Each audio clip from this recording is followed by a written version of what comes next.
we're going to talk about how do we request someone and how do we respond to it, and we're also going to cover commands, okay?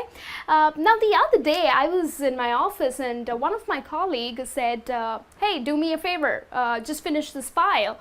And it sounded really rude. I mean, maybe he didn't mean to be rude, but I didn't take it very well. So here I was like, okay, let me do a lesson on this, because there are people who just, you know, they either don't want to be rude or they just want someone to do a favor for them, but they do not know the correct way, the polite way to request someone, okay? And almost on daily basis, there are people who ask you to do something, or you ask someone to do something for you, isn't it? So here in this lesson, we are going to learn that how do we put in a request, okay? We're going to look at various phrases that we use for a request, okay? So we're going to look here, could you, okay?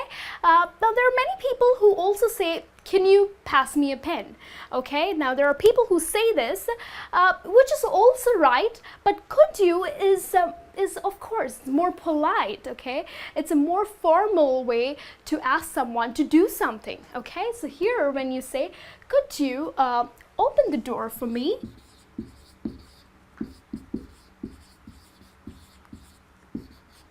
Door for me, please. Okay, you can always use the word please. It's the magic word, okay? So the person will do it for you for sure. If you say it in a very nice way, in a very polite way, the person will do it for you. Because when you're requesting someone, it is important to be polite, okay? You just can't order someone to do something, right? It's not an obligation, because people have a choice to either do it or not to do it, isn't it? So you can always use this magic word. I do that, okay? We're gonna look at another phrase here. Would you mind, okay? Now, would you mind? Now, would you mind is, now if you are using this phrase, it would always be followed by a gerund, okay? Now, what is a gerund? It's verb plus the ing. So, for example, would you mind opening the door for me? Okay, you would always say, would you mind opening the door for me? Or for example, you can also say, would you mind helping me with this project? Okay, so always this phrase will be followed by a gerund, right? Now the response to this question, okay, now would you mind, would be a little different as compared to the other phrases, okay? Now here, if someone would ask you, would you mind opening the door for me? Okay, the response, you would use a negative word for it, like you would say, no, I don't mind.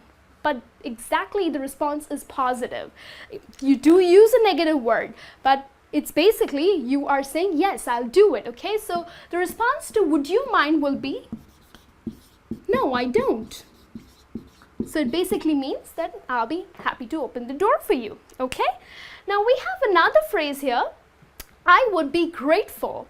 Now I would be grateful is again, I'll be obliged, okay? It means that I'll be obliged.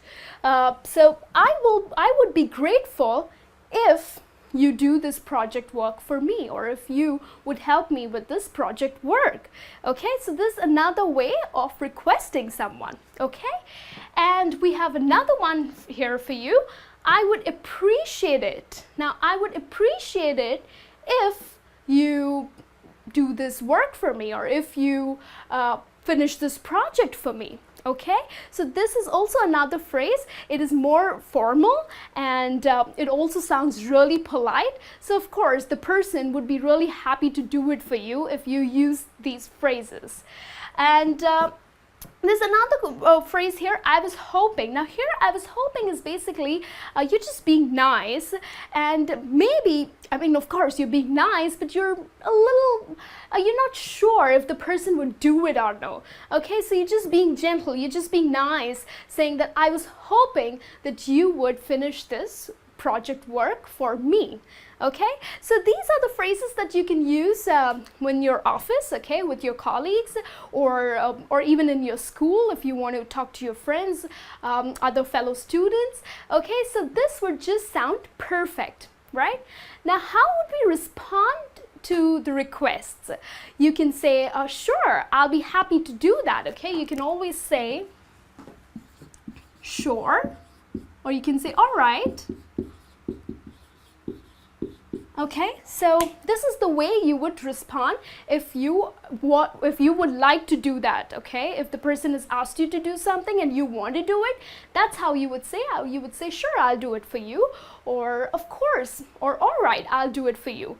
Now, as we learned that request is not an obligation, okay, you also have the right to say no, isn't it? But a direct no would sound really rude. Okay, so what you can say is, I'm sorry, okay, you can add, I'm sorry, I can't do this.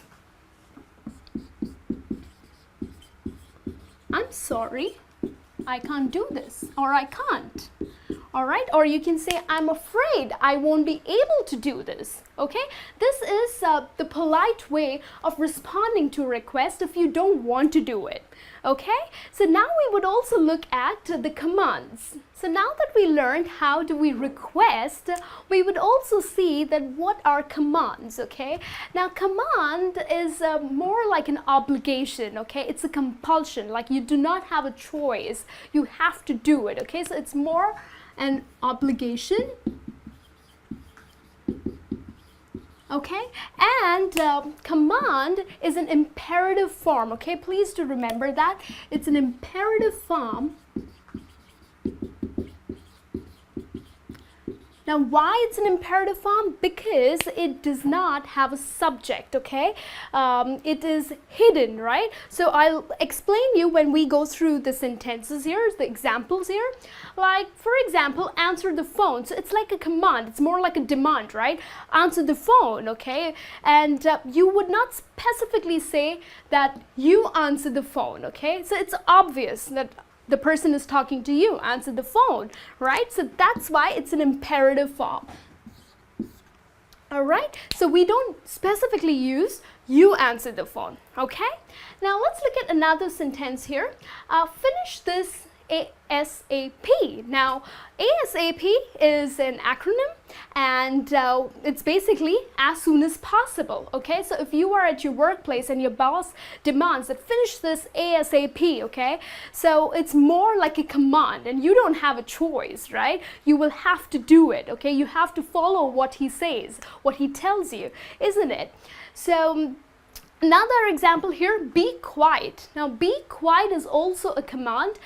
Usually teachers use it for the children, the naughty children who are making a lot of noise in the class, or the mothers use it.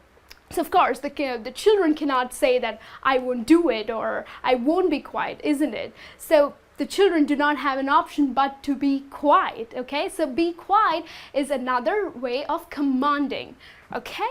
Don't drive without a seat belt on. So we have, especially these youngsters, they have a habit of not putting on the seat belt, isn't it? So always you would see the elders, and as well as, of course, the traffic police, they would always command saying, don't drive without a seat belt on, okay? So again, this is a command. You do not have a choice but to follow the rule, okay?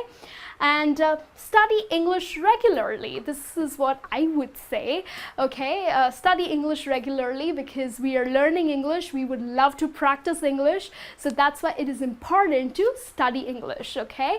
So it's, again, a command.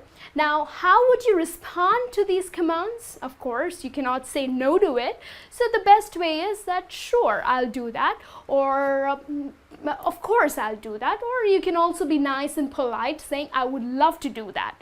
Okay, so these are the various ways that you would respond to commands. Okay, so here we learned, so the next time whenever you are commanding someone or you're putting in a request, just be nice, be polite, use the magic word please, okay? And I will see you in your next lesson soon. And also, I request you to write into us, and any other lessons that you are looking forward for, I would love to come up and